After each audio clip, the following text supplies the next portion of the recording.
magfiratin, bersegera kepada magfirah, kepada ampunan, mir rabbikum, dari Tuhan kalian, wa jannatin, dan bersegera kepada surga yang luasnya seluas langit dan bumi, yang Allah siapkan, yang Allah sediakan lil muttaqin, bagi orang-orang yang bertakwa. Pertama, mari kita perhatikan secara bahasa. Kaidah usul mengatakan wasari'u, kalau kita lihat secara bahasa, ini menunjukkan kepada amr, atau ini menunjukkan kepada perintah. Wasari'u, makanya kita terjemahkan bersegeralah. Dalam bahasa Indonesia, kalau perintah biasanya ditambah imbuhan lah, seperti makan. Kalau memerintahkan, nah gitu, tidur, tah gitu, nundutan. Nundutan apa bahasa Indonesia aja, Pak? Nah, biasanya imbuhannya pakai lah. Segera kalau mau menyuruh, maka tinggal tambah imbuhan lah. Bersegeralah. Dalam bahasa, dalam kaidah bahasa yang seperti ini namanya amr atau perintah. Menurut para ahli usul, kalau ada perintah di dalam Al-Quran, itu berarti menunjukkan kepada wajib. Yang pokok dalam perintah itu menunjukkan kepada wajib, selama tidak ada dalil yang menunjukkan untuk menyalahinya. Sedangkan yang disebut dengan perintah itu adalah tuntutan untuk mewujudkan, tuntutan untuk melakukan. Berarti kalau begitu, bersegera dalam menyambut magfirah, ampunan yang datang dari Allah, itu hukumnya harus bersegera. Wajib, tidak boleh menunda-nunda, tidak boleh tekengeng, hararese, tekengeng, talangke. Betul Pak, bahasa Sundanya apa?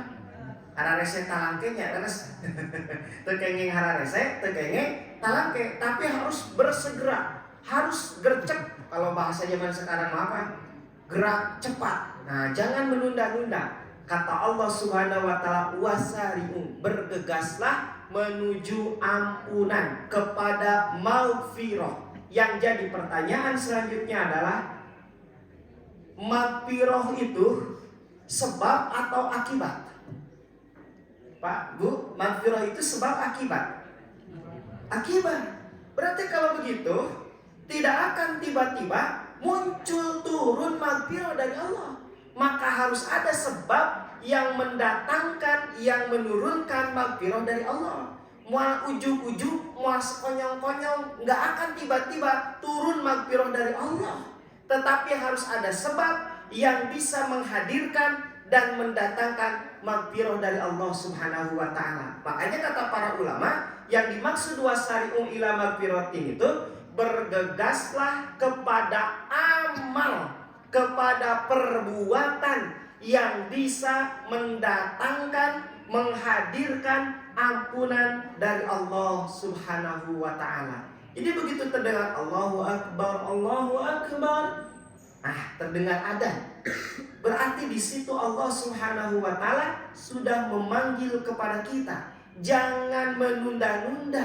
Tong hararese, tong talake, tapi harus salihu, harus bersegera. Kenapa? Karena dengan wasilah pelantara ibadah sholat, diantaranya insya Allah akan mendatangkan maghfirah. Jadi kalau begitu, yang baik itu begitu terdengar Allahu Akbar, misal adzan zuhur, yang baik itu sholat jam 11 siang atau jam 3 sore. Pak, yang baik itu yang mana tuh? Agar kita mengamalkan wasari'u, bergegas, bersegera. Mau jam 11 siang atau jam 3 sore? Jam berapa Pak? Oh jam 12, bukan jam 11. Tapi boleh nggak kalau jam 11? Kan harus bergegas, harus bersegera. Jadi yang disebut dengan bersegera itu tetap pada waktunya.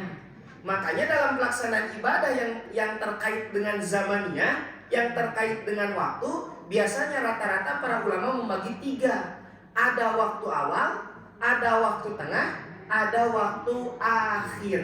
Misalkan tadi sholat duhur, maka ada waktu awal, itu kalau sudah masuk. Tapi kersumangat cenah teh teu kiat komo Ramadan doh jam 11 tos hoyong naon? Hoyong salat, tos ngapar sajadah, tos dimokena boleh enggak? Tidak boleh. Kenapa? Karena belum waktunya. Yang seperti itu bukan bersegera tapi rurusuhan. Nah, disebut bersegera itu ya sudah masuk kepada waktunya gitu. Dibagi 3, waktu awal, waktu tengah, waktu akhir. Boleh nggak Pak Ustadz kalau dilaksanakannya di waktu akhir? Boleh nggak? Boleh, silahkan. Kaidah usul menyatakan al aslu fil amri layak tadil fauro. Pokok dalam perintah itu tidak mesti bersegera. Jam 1 boleh, jam 2 boleh. Yang penting masih pada waktunya. Bagaimana kalau awal waktu? Maka nanti dalil menunjukkan itulah yang afdol, itulah yang paling utama. Tapi kumaha upami ngantunkeun, berdosa enggak? Lah?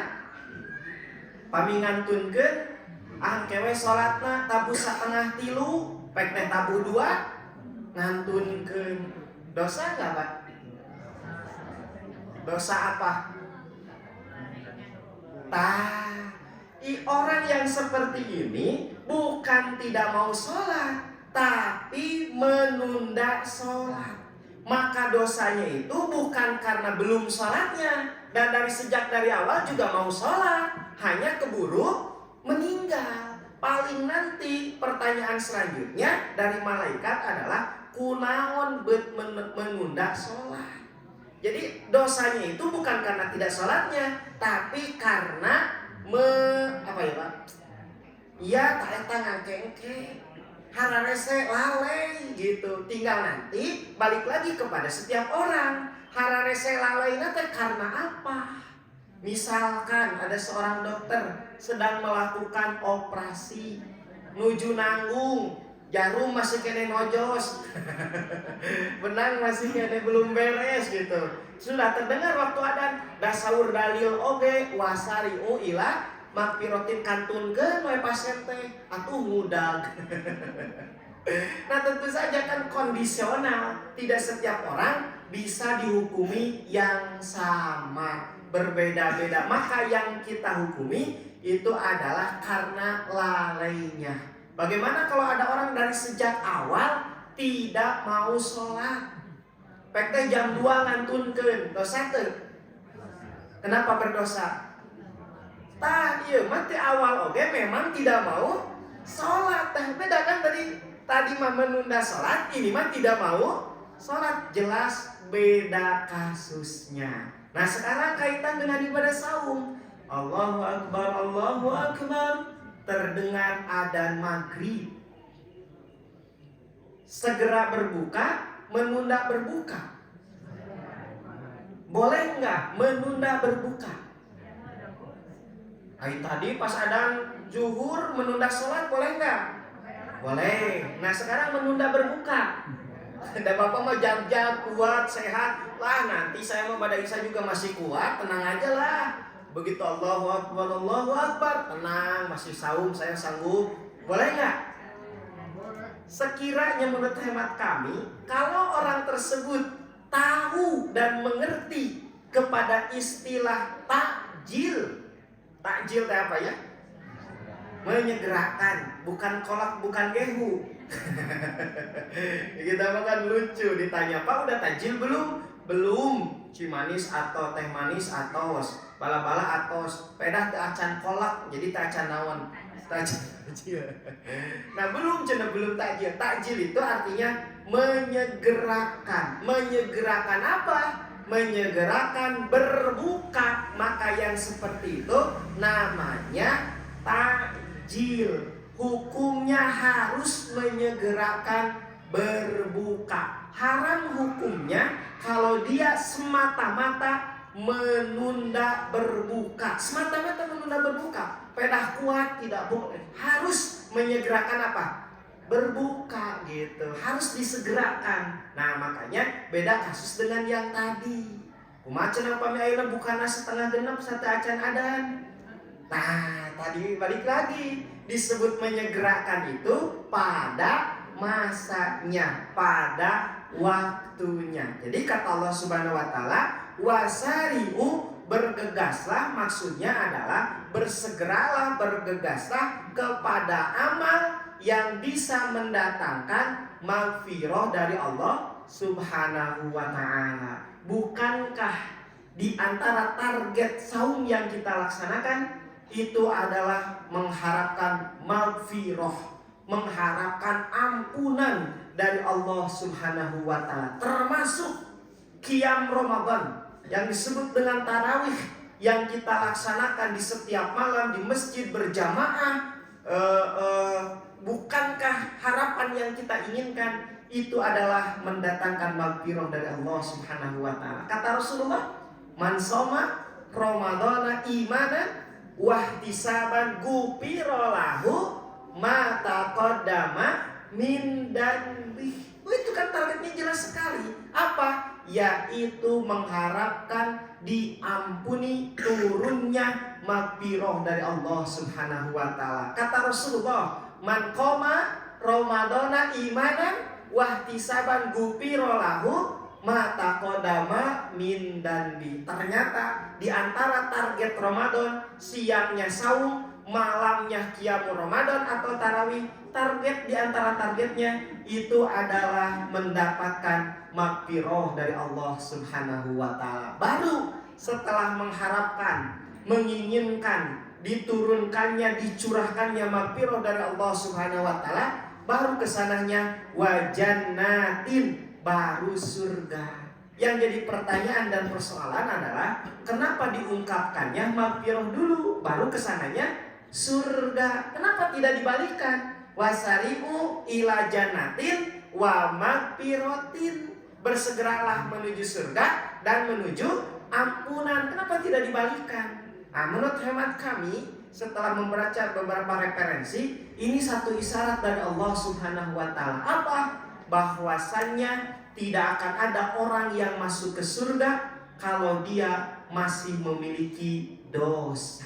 Artinya surga itu hanya akan dihuni oleh orang-orang yang suci, orang-orang yang bersih. Selama masih ada kotoran di tubuh manusia, maka tidak boleh masuk ke surga. Wayahna kedah dibersihan heula. Itulah kenapa di sini diungkapkannya bukan surga dulu, tapi apa dulu? Maghfirah dulu. Baru setelah maghfirah kesananya surga. Makanya kita mending menginginkan maghfirah atau mendapat ganjaran dari Allah. Pak, mending mendapat pahala, ingin mendapat maghfirah.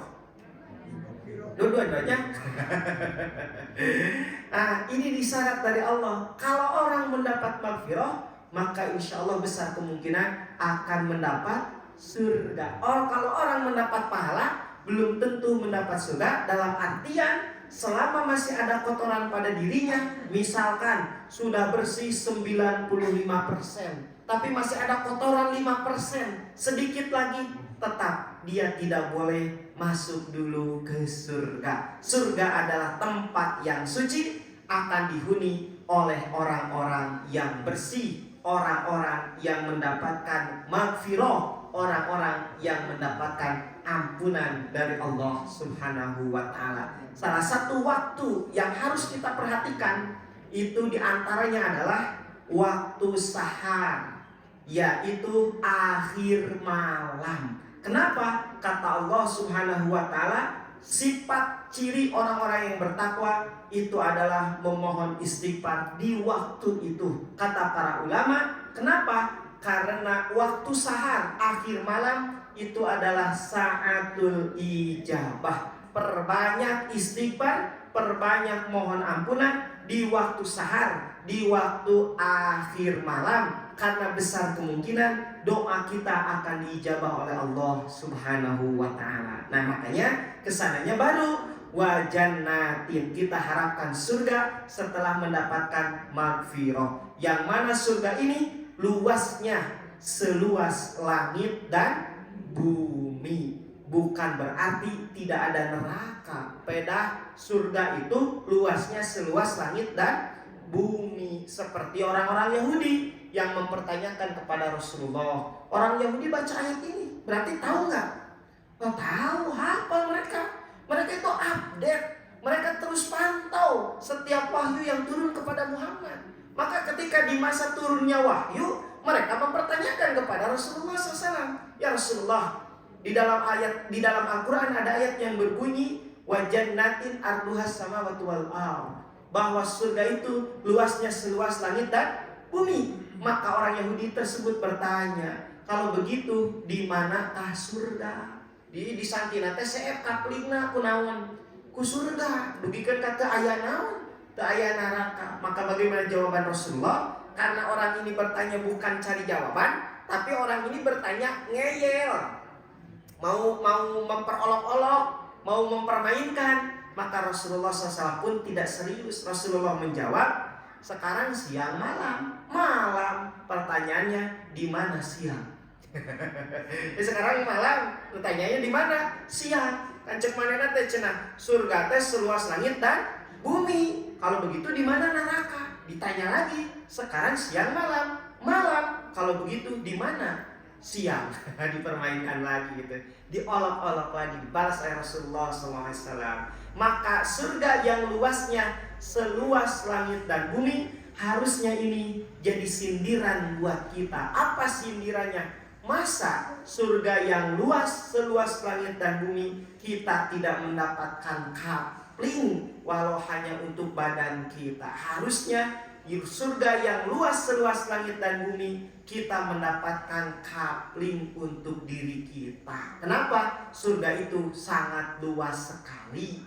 Nah, Allah sediakan surga yang luasnya seluas langit dan bumi, uiddat lil muttaqin, bagi orang-orang yang bertakwa. Bukankah goal, target dari ibadah saum yang kita laksanakan agar mampu melahirkan manusia-manusia yang bertakwa? La'allakum tattaqun, kata Allah Subhanahu wa taala. Kita saum, di antara goalnya itu adalah agar lahir orang-orang yang bertakwa, bukan hanya sebatas orang-orang yang dermawan, orang-orang yang peduli terhadap sesama. Tapi dalam Islam melaksanakan saum itu di antara targetnya adalah menjadikan, melahirkan manusia-manusia yang bertakwa. Bagaimana sifat orang-orang yang bertakwa? Maka ayat selanjutnya menjelaskan dan menerangkan bagaimana karakter, sifat orang-orang yang bertakwa, bagaimana akhlaknya. Maka perhatikan ayat yang selanjutnya. Sifat, karakter, akhlak orang-orang yang bertakwa itu alladzina yunfikuna fis-sarra'i wad-dharra'i. Kata Allah, akhlak orang yang bertakwa itu orang-orang yang sanggup, orang-orang yang mampu yunfikun, berinfak fis-sarra, dalam kondisi yang luas, dalam kondisi yang lapang, wadoro, dan dalam kondisi yang sempit. Bagaimana kondisi yang luas itu? Kalau kena kepada perusahaan sedang naik daun teh, sedang maju, buka cabang di mana-mana, perusahaannya banyak, terus berkembang, omsetnya semakin bertambah dan seterusnya, maka dia yunfikun, sanggup berinfak. Bukan hanya dalam kondisi sarok, bukan hanya dalam kondisi yang luas, bukan hanya dalam kondisi yang lapang, wadoro, dalam kondisi yang sempit. Kalau kena kepada perusahaan sedang pailit, perusahaan hampir gulung tikar. Ini sebatas saran saja kepada bapak dan ibu, kalau mau bisnis jangan bisnis tikar, pasti selalu gagal. Pagi-pagi buka, sore hari gulung tikar. Dalam kondisi yang sempit, wadoro dalam kondisi sempit gitu. Kalau usaha sedang turun, omset sedang turun, nyaris bangkrut dan seterusnya. Kalau kena kepada badan sedang sakit-sakitan, justru sedang membutuhkan biaya, maka karakter akhlak orang yang bertakwa sanggup berinfak. Luar biasa ajaran dari Allah Subhanahu wa taala. Minimal orang yang bertakwa itu punya pikiran ingin memberi, bukan punya pikiran ingin diberi. Selalu kita harus punya misi dan visi apa? Ingin memberi, bukan ingin diberi. Hati-hati salah berdoa. Mintalah kepada Allah kesanggupan untuk berinfak. Sekali lagi mohon maaf sekali. Mintalah kepada Allah kesanggupan untuk berinfak. Jangan minta harta yang banyak. Mohon maaf sekali, karena banyak orang yang punya kekayaan begitu luas tapi tidak sanggup berinfak. Bahkan di satu tempat kami pernah menemukan ada orang yang mempunyai tanah yang luas, rumah yang mewah, kendaraan yang begitu mewah, tetapi satu waktu tekabagian gantingan dari Idul Adha, marah kepada panitia, maknya cenah dilewat, maknya tekabagian. Padahal dia beli 5 kilo, 10 kilo sanggup, gak akan kerasa. Tapi nahabet ngambek ke panitia. Itulah hakikatnya orang yang miskin. Sebanyak apapun harta yang dimiliki oleh manusia, selama tidak pernah puas dan tidak pernah merasa cukup dengan yang dimilikinya, maka dia hakikatnya adalah orang yang miskin. Maka orang-orang yang bertakwa itu sanggup berinfak dalam kondisi sarok, sanggup berinfak dalam kondisi doro, terutama dalam kondisi doro yang menurut hemat kami ini yang tidak mudah. Kenapa? Yang justru di saat membutuhkan bantuan, justru dia masih bisa mengulurkan tangan. Maka berbahagialah bagi orang-orang yang terbiasa, orang-orang yang terlatih, sudah menjadi akhlak dalam berinfak. Kenapa? Satu, di akhirat kelak Allah siapkan khusus surga bagi ahli sedekah. Kata Rasulullah SAW, man kana min ahli sedekah, siapa saja di antara kita yang termasuk kepada ahli sedekah, du'iya min babi sedekah. Kelak di akhirat Allah siapkan khusus pintu surga bagi ahli sedekah. Kumaha ibu teh sok masihan, bapak teh sok masihan, tapi ternyata di akhirat ditolak. Begitu mau masuk teh tinut, aduh tinut teh bapak. Ada semacam alarm tidak boleh masuk.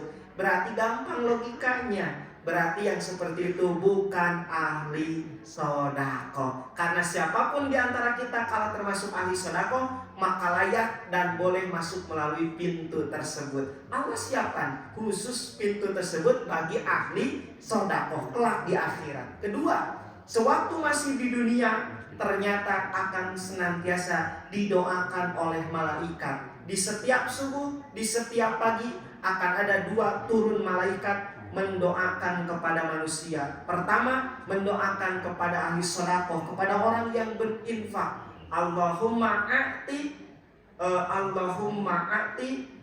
apa ya Bu? Saya lupa lagi. Allahumma a'ti, ya Allah ya Rabb, berilah ganti bagi Allahumma a'ti munfiqan khalaqan. Ya Allah, berilah ganti yang baik kepada orang yang berinfak. Didoakan oleh malaikat. Sebaliknya, sungguh rugi dan celaka karena bagi orang yang bakhil, karena di setiap pagi juga ternyata ada malaikat yang mendoakan kepada yang bakhil. Allahumma ati mumsikan talafan. Ya Allah, berikanlah kerusakan, kebinasaan, kehancuran bagi orang yang bakhil, bagi orang yang menahan hartanya. Apa itu bakhil? Bakhil itu menahan harta yang semestinya dikeluarkan. Sebetulnya bukan hanya ke masalah harta. Hanya barangkali di kita yang paling mudah kalau mendengar kata infak ataupun sedekah, biasanya nisbahnya kepada harta. Sebetulnya bukan hanya masalah harta, kepada semua hal. Sesuatu yang semestinya dikeluarkan lalu kita menahannya, maka itulah yang disebut dengan bakhil. Sungguh rugi dan celaka bagi orang yang bakhil. Kenapa? Karena ternyata bakhil akan banyak merugikan orang lain. Kenapa merugikan orang lain? Ya jelas lah, sesuatu yang harusnya keluar ini justru malah ditahan. Bukan hanya merugikan dirinya, tetapi juga merugikan orang lain. Rugi, seharusnya keluar, ini tertahan, merugikan dirinya. Kenapa merugikan dirinya? Karena ternyata dengan sifat akhlak bakhil itu akan mendatangkan laknat dari orang lain. Mohon maaf sekali, saya pernah mendengar, wah ngadon we cenah Pak Haji disuhunkeun jambu wae teu mere dasar haji bakhil. Bahasanya haji bakhil cenah gitu. Nah itu barangkali mendatangkan laknat dari yang lain. Sungguh beruntung bagi ahli infak. Kenapa? Karena Allah akan sediakan pintu khusus bagi ahli infak. Di setiap pagi juga akan ada malaikat yang mendoakan. Rasulullah SAW mendorong kepada kita agar kita mampu menjadi orang yang berinfak. Kenapa? Kata Rasulullah, ittaqun nar walau bisyikki tamratin. Selamatkan diri kita. Selamatkan diri kita walaupun sedekah bisyikki tamratin, dengan siki tamroh. Tamroh itu kurma. Jadi sedekahna kunaon ku siki? Siku. Apa itu sikun itu? Sikun itu dalam bahasa Arab artinya anisfu. Asyiku anisfu. Siapa di antara kita yang sedekah walaupun dengan sebelah, walaupun dengan sepotong kurma, maka itu mudah-mudahan menjadi penyelamat, menjadi penghalang dari api neraka. Ini sifat yang pertama yang dimiliki oleh orang yang bertakwa. Berarti menjadi ukuran, menjadi standar. Apakah saum kita berhasil mencetak diri kita menjadi orang yang bertakwa? Maka sifat yang pertama, lihat, sudahkah kita menjadi ahli sedekah, yaitu yang sanggup berinfak dalam kondisi saro dan dalam kondisi dorro. Yang kedua, akhlak orang-orang yang bertakwa, wal kadhimina ghaib, orang-orang yang menahan amarahnya. Amarah biasanya menuntut untuk membalas. Tidak mudah untuk menahan amarah. Kenapa? Karena amarah itu karakternya ingin tersalurkan, hoyong ngabales. Dan sifat orang yang membalas itu ingin lebih. Kalau orang mendolim kepada kita sampai merontokkan gigi 2, maka sifat pembalasan itu ingin 3 bahkan lebih. Itu karakter daripada membalas. Maka wal kadhiminal ghaib, orang-orang yang menahan amarah itu tidak sembarangan orang, tidak setiap orang mampu. Kenapa? Hanya orang-orang yang memiliki kesabaran yang tinggi. Karena di saat marah justru inginnya apa? Meledak. Justru inginnya melawan, justru inginnya melampiaskan, justru inginnya menghukumi kepada orang yang kita marahi. Makanya tidak mudah.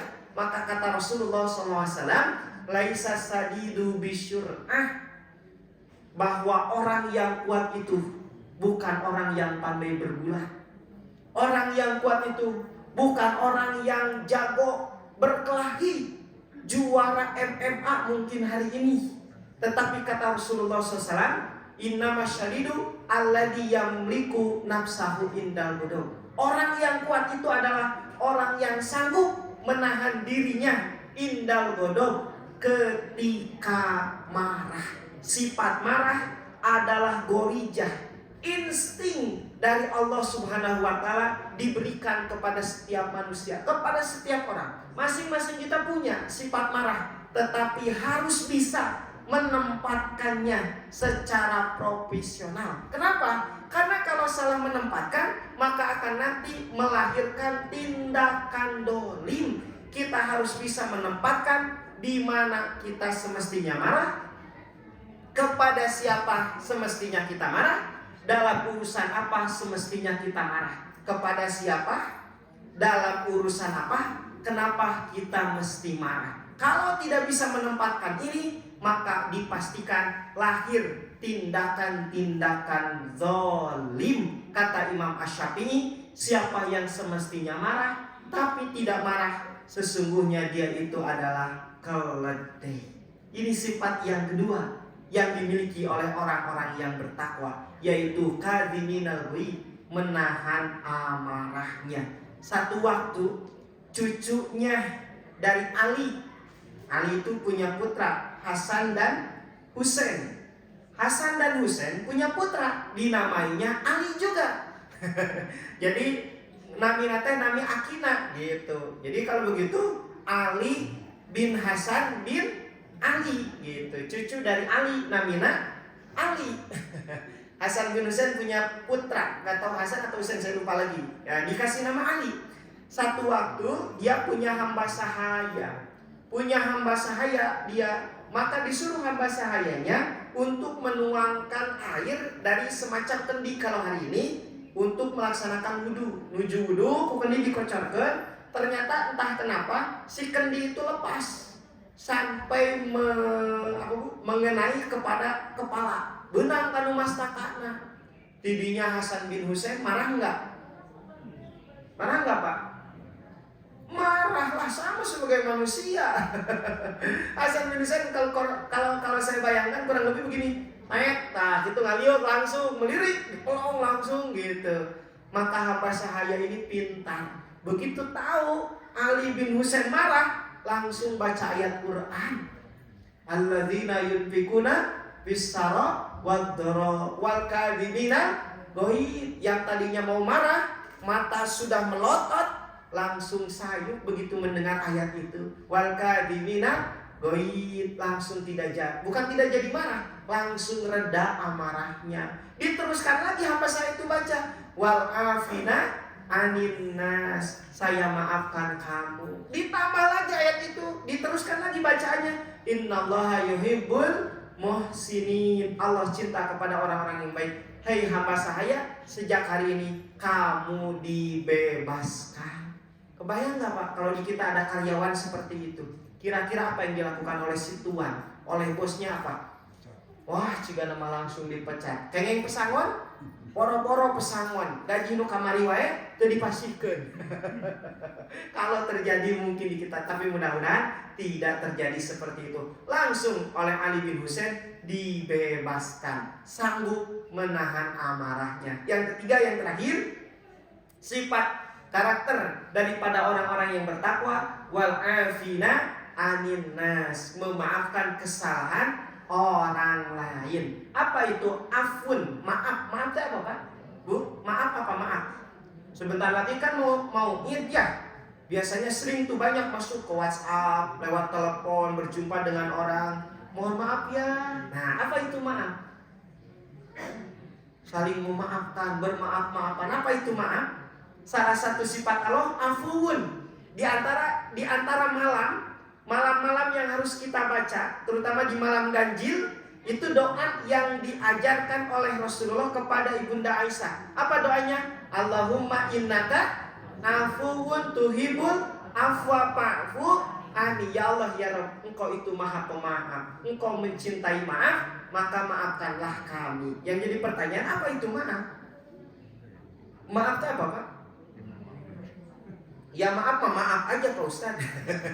Dalam kitab Lisanul Arab, kalau nggak salah Ibnu Manzur mendefinisikan maaf itu adalah kullu manistahaqqa uqubatan. Setiap orang yang berhak mendapatkan hukuman, mendapatkan punishment, mendapatkan hukuman, patarok taha, lalu kita meninggalkannya, tidak menghukumnya, maka itulah yang disebut dengan afun, yang disebut dengan maaf. Saya kasih contoh. Bagi Allah Subhanahu wa Ta'ala sangat mudah untuk menghukum, untuk mengazab setiap orang yang bermaksiat kepadanya. Bagi Allah Subhanahu wa Ta'ala sangat mudah untuk menghentikan semua fasilitas yang diberikan kepada orang-orang yang bermaksiat. Tapi kenapa masih banyak orang yang bisa menikmati hidup padahal dia tidak ibadah sholat misalkan, tidak ibadah saum, anu teu saum Pak, begitu masuk ka warteg, begitu masuk ka nasi padang, makanna eta karaos teu, nikmat teu. Ngeri nikmat nanya teu ku Allah teh kieu, begitu teu salat langsung tahan napasna. Begitu pada kawarteg langsung tah nyeri sampeana. Nah teu kitu tah. Angger jong-jong karawas nikmat. Kenapa? Allah Subhanahu wa taala masih memberikan kesempatan kepada orang tersebut untuk bertobat. Allah Maha Pemaaf. Bukan Allah tidak sanggup, begitu dia tidak salat, begitu dia tidak saum untuk langsung memberikan Anda, bukan. Tapi Allah itu Afuwun, Maha Pemaaf. Allah sangat maha kuasa untuk melakukan segalanya. Bagaimana kalau begini? Misal ada orang yang mendolim kepada kita, memukul atau lain sebagainya. Begitu kita melirik ke belakang, ternyata orangnya jangkung besar, badak jangkung gede, tibatan urang. Rek ngalawan teh jadi naon? Merawat jadi mundur. Nah, teu janten ngalawanna. Tah nu kitu apuhun sanes. Maaf sanes. Tah nu kitu masane apun sanes, ampun sanes. Sanes memaafkan, nu kitu mah alpehulu. Apa alpehulu teh? Sieun teu wani eta mah. Yang disebut memaafkan itu, satu, kita punya kekuatan dan tenaga untuk melawan, untuk membalas, tapi kita tidak membalasnya dan tidak melawannya. Dua, kita punya hak untuk membalas orang tersebut, tapi kita tidak membalas. Satu, punya kekuatan dan tenaga. Dua, punya hak untuk melakukan perlawanan, tapi kita tidak memberikan hukuman kepada orang tersebut. Maka yang seperti itulah yang disebut dengan afun. Seperti Allah yang maha gagah, maha kuasa, sanggup untuk mengazab setiap orang, tapi tidak melakukannya. Itulah afunnya Allah Subhanahu wa ta'ala. Jadi kalau kasusnya kayak orang tadi, itu bukan disebut afun, nu kitu mah tewantun, tidak berani gitu. Nah, barangkali terakhir, bagaimana aplikasi penerapan afuun itu yang dicontohkan oleh Rasulullah SAW. Di antara riwayat yang pernah kami temukan, Rasulullah SAW satu waktu dalam satu peperangan, saya lupa lagi perang apa, Rasulullah SAW pernah terdesak, pernah terpojokkan, sampai si musuh itu bukan menghunuskan, baru mengancam, begitu. Mengancam dengan pedangnya. Kata musuh Allah Subhanahu Wa Taala, kata musuh Rasulullah, ya Muhammad, man nasoroka, siapa orang yang akan menolongmu? Jawaban Nabi, Allah. Tegas sekali Nabi mengatakan, Allah yang akan menolongku. Orang tersebut bergetar. Dalam riwayat yang lain ada yang mengatakan orang tersebut didorong oleh malaikat. Wallahu a'lam. Yang pasti begitu Muhammad menjawab bahwa Allah yang akan menolongku, maka dia bergetar sampai si pedangnya itu jatuh. Begitu pedangnya jatuh, maka Nabi mengambil pedangnya lalu membalikkan keadaannya. Sekarang si pedang itu diarahkan kepada musuh. Maka Nabi mengatakan, man nasoroka, siapa orang yang akan menolongmu? Orang tersebut gemetar takut. Lalu orang tersebut mengatakan, asyhadu an la ilaha illallah, dan seterusnya. Artinya dia masuk Islam. Bagi Nabi, sanggup gak untuk membalas? Sanggup gak untuk menghunuskan? Jelas sekali, mudah bagi Nabi. Tinggal dorong sakedik, terus nojos. Tapi Nabi tidak melakukan. Nabi sanggup untuk membalas. Nabi punya hak untuk membalas dalam kondisi peperangan. Tapi Nabi tidak melakukan. Itulah yang disebut dengan al-afu, memaafkan. Jadi punya kemampuan, punya kesempatan, punya hak untuk melawan, untuk memberikan hukuman, tapi tidak diberikan. Itulah yang disebut dengan al-afu, yang disebut dengan memaafkan. Itulah 3 sifat orang-orang yang bertakwa. Ini akan menjadi standar ukuran kita sejauh mana ketakwaan kita kepada Allah. Lihat, perhatikan sejauh mana infak yang kita berikan, sejauh mana kita mengelola emosi, menahan amarah, sampai di mana kita bisa memaafkan kesalahan orang lain. Tapi sebagai catatan ini juga sama, kita harus bisa secara profesional menempatkan maaf. Kepada siapa kita mesti memaafkan, dalam urusan apa kita mesti memaafkan. Mohon maaf sekali, seringkali kami menemukan orang salah memaafkan, pada akhirnya menjadi hukum menjadi tidak tegak gara-gara salah memaafkan kesalahan orang lain, yang pada akhirnya hukum menjadi tidak tegak. Maka tanyakan kepada diri kita, kepada siapa, dalam urusan apa kita mesti memaafkan kesalahan orang lain. Karena jangan sampai kita memaafkan orang lain tapi pada akhirnya hukum menjadi tidak tegak. Kita harus profesional menempatkan marah dan maaf. Siapa yang diminta maaf tapi tidak memberikan maaf, kata Imam Asy-Syafi'i, sesungguhnya dia itu adalah syaitan. Siapa yang semestinya marah tapi tidak marah, berarti dia itu keledai. Berarti kita harus betul-betul bisa mengelola dua gorijah tersebut, dua insting yang Allah anugerahkan kepada kita. Hadirin ikhwatul iman rahimakumullah, itulah akhlak dari orang-orang yang bertakwa. Mudah-mudahan Allah berikan kemampuan kepada kita untuk menjadi orang yang bertakwa dengan karakternya orang yang bertakwa. Ada hal yang perlu ditambahkan Bapak Ibu? Ada? Cukup? Nah cukup, insyaallah disambung di lain waktu. Mudah-mudahan bisa berjumpa dalam kondisi sehat walafiat. Rabbana la tuzigh qulubana ba'da idh hadaitana wa hab lana min ladunka rahmah innaka antal wahhab. Wassalamualaikum warahmatullahi wabarakatuh.